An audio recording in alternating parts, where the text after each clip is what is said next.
Uma casa com mais de 80 anos é a sede do Instituto do Patrimônio Histórico e Artístico Nacional, o IPHAN, aqui em Curitiba. Só que essa casa estava do outro lado da cidade e foi desmontada e trazida para cá na década de 80. História curiosa que você vai conhecer agora.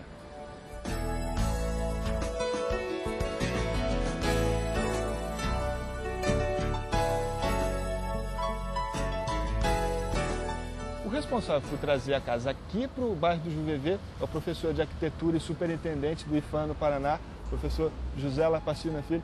Professor, foi difícil esse traslado? Olha, difícil essas operações sempre são, né? Mas quando é feito com tanto carinho, com uma equipe bem treinada, eu posso considerar que teve uma certa facilidade.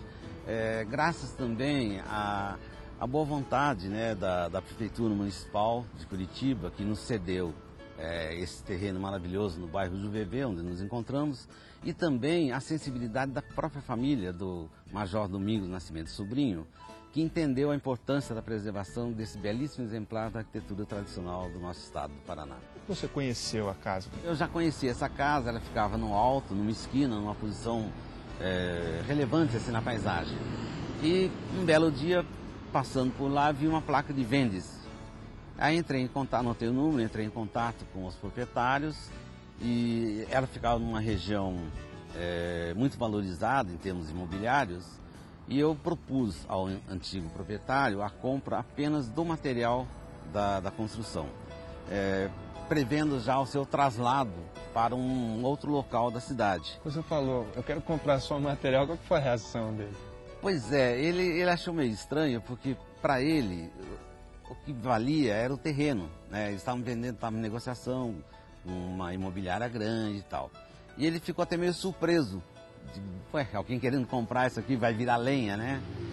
Tanto que na conversa depois, quando eu contei a ele que o IPHAN é um órgão que cuida da história, da preservação, da arquitetura, entre outros aspectos da cultura do país, a casa seria preservada, ele ficou muito entusiasmado e ele se propôs até a doar, em vez de vender, a doar o material da casa. Essa doação acabou não se concretizando porque a mãe dele não conseguia entender como que a casa que os seus ancestrais haviam construído com tanto sacrifício e amor pudesse ser doada. Ela não conseguia entender a desvinculação, né, de uma casa de madeira com o imóvel onde ela se encontrava. Aí eles fizeram um preço simbólico e hoje a família, sempre que eles passam, trazem pessoas para visitar, eles ficam muito orgulhosos de verem a casa do Major Nascimento preservada numa posição de destaque na cidade de Curitiba. Ela foi trazida inteira, ela foi desmontada, como é que foi esse processo? Em princípio, se pensou em trazê-la inteira, removendo apenas a parte mais pesada, telhado e tal. No entanto, a estrutura viária da cidade não comportaria algumas trincheiras, viadutos e tal, ela não conseguiria passar, e além da conturbação no trânsito. Foi na década de 80 isso? Foi em 1985, início de 85, que nós fizemos a operação de traslado para cá. Então nós resolvemos desmontá-la peça por peça e trazê-la. Traslado de monumentos de arquitetura não é muito recomendado por recomendações internacionais e tal. A arquitetura ela não pode estar dissociada do sítio, do local onde ela foi implantada, construída. No entanto, em casos excepcionais, são permitidas. É o caso desta casa, que eu reputo como um dos melhores exemplares da arquitetura tradicional da madeira do nosso estado do Paraná, e que a única opção para salvá-la seria fazendo essa operação.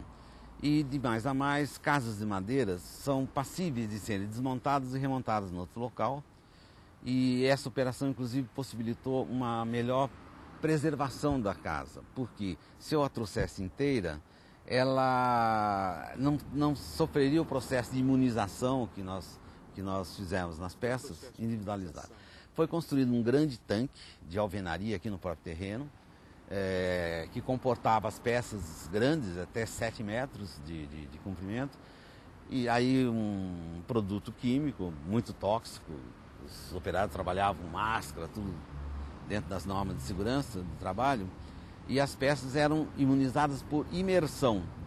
Então, por imersão, elas ficavam meia hora, a penetração do produto é muito mais adequada para a preservação. Eu faço questão de mostrar, nós preservamos até os vidros originais, tal cuidado que a gente teve para trasladar as esquadrias.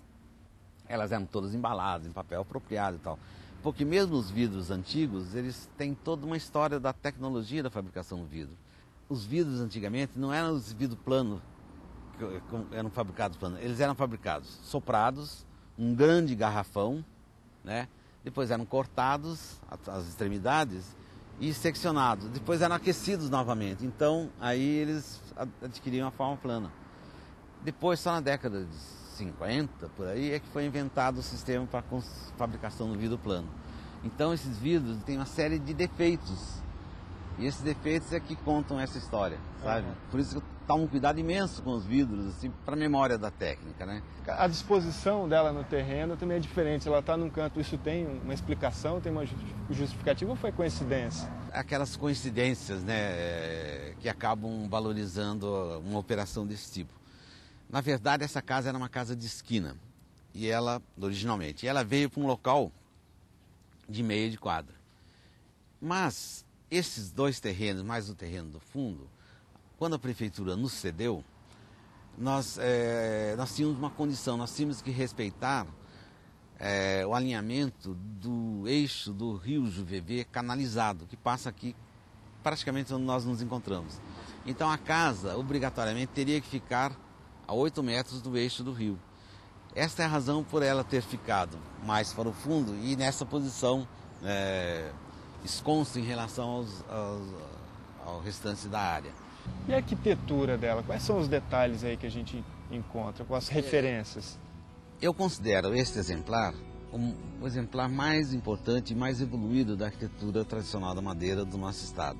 Daí a razão do IPHAN, do órgão do Patrimônio Histórico Nacional, ter feito esse esforço para preservar este exemplar. Ele tem o avarandado que circunda toda a casa, essas balaustradas de madeira, né, que fazem a proteção. Ela é toda ornada com esses elementos chamados lambrequins. Ela tem o aproveitamento do sótão, conseguido pelo alteamento do telhado, essas camarinhas superiores, enfim, tem uma pintura na frente. Então, ela é um belo exemplar desse tipo de arquitetura.